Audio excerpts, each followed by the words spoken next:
So here's a wild thought. Can your mind actually change your biology? I mean, can simply hoping for a good outcome literally make your body stronger? For centuries, this has been this almost magical idea. But what if it's not magic at all?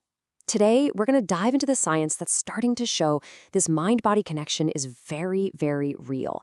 And it all starts with some wisdom from a long, long time ago. Let's rewind the clock way back. Over 2,000 years ago, Hippocrates, the father of medicine, he pointed out that healing isn't just about sitting around and waiting.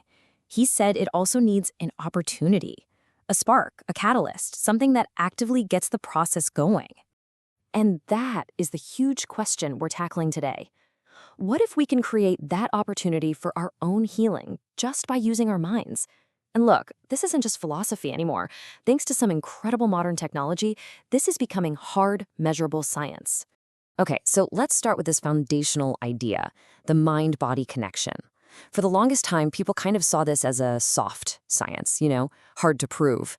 But what researchers are now discovering is that there's a very real biological conversation happening between our thoughts and our cells. So the core idea coming out of all this research is this. Your mental state isn't just a passenger along for the ride while your body does all the work. No, it's an active ingredient in your physical health. The signals you're sending with your thoughts, your hopes, your fears, they can create actual physiological changes in your body. All right, so if our thoughts really do have this power, where in the brain does that power even come from? Well, scientists decided to look right at the brain's own reward and motivation system. Everybody meet the ventral tegmental area, or the VTA for short. Just think of this little spot as the engine of your brain's reward system. It's what gets fired up with motivation when you want something, and as we're about to see, when you expect good things to happen. This tiny area is totally central to our story. Now, to test their theory, researchers use this absolutely mind-blowing technique. Just try to picture this. You're lying in an MRI machine, but you're looking at a screen that shows your own brain activity live.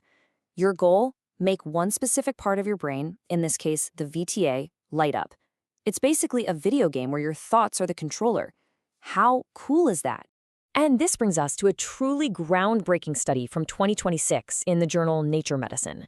Researchers set up this really elegant experiment to ask a pretty straightforward question. Could people consciously use their thoughts to take command and actually boost their own immune systems? So they got 85 healthy people to participate in a double-blind, randomized controlled trial. And that's the gold standard in scientific research, right? It means nobody, not the participants or the researchers, knows who's in which group. That helps get rid of any potential bias. Okay, so check out this setup because this is key. They split everyone into 3 groups. You had the main experimental group, trained to light up their reward center, the VTA. But, and this is the clever part, they had a second group that was trained to activate a totally different part of the brain, and then a third group that got no training at all. This design is what lets them prove that it was specifically the reward center activation that mattered. The experiment itself was beautifully simple. Step 1, train the brain with that neurofeedback video game. Step 2, challenge the immune system. Everyone got a standard hepatitis B vaccine. And step 3, measure the results by checking their antibody levels a few weeks later. The big question was, would that brain training actually make any difference? All right, so what did they find? This is where it gets really, really interesting.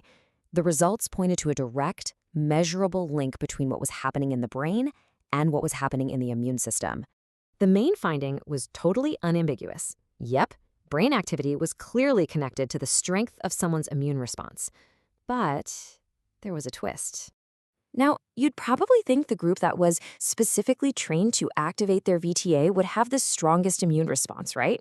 Well, surprisingly, that's not quite what happened. Just being in the right group didn't automatically guarantee a better result. So here's the crucial takeaway. It didn't matter which group you were assigned to. What mattered was how good you, as an individual, were at lighting up your own reward center. It was a completely personal skill. And this chart just illustrates that finding perfectly. The data showed a direct, one-to-one correlation. The better a person was at voluntarily firing up their VTA, the more hepatitis B antibodies their body produced. It's that simple. A stronger mental activation led to a stronger physical defense. So this is way more than just a cool science experiment, right? These findings give us real, tangible clues about how we can start to harness our own minds to improve our health. So let's talk about how we turn this science into something we can actually use. So what exactly were people thinking about to get those reward centers to light up? Well, the researchers found a common thread. The most effective mental tool, by far, was practicing what they called positive expectation. And this isn't just some vague, happy-go-lucky thinking. No, it was a focused practice of anticipating good things, of really looking forward to positive events, and just marinating in that feeling of hope. The study's authors really summed it up perfectly with this quote. Hope, optimism, positive expectation, these aren't just fuzzy feelings, they're information. And that information acts as a real force, one that directly causes measurable biological changes in our bodies. And that leaves us with a really powerful final thought. This research is suggesting that we can consciously tap into our brain's reward system to directly influence how well our immune system works.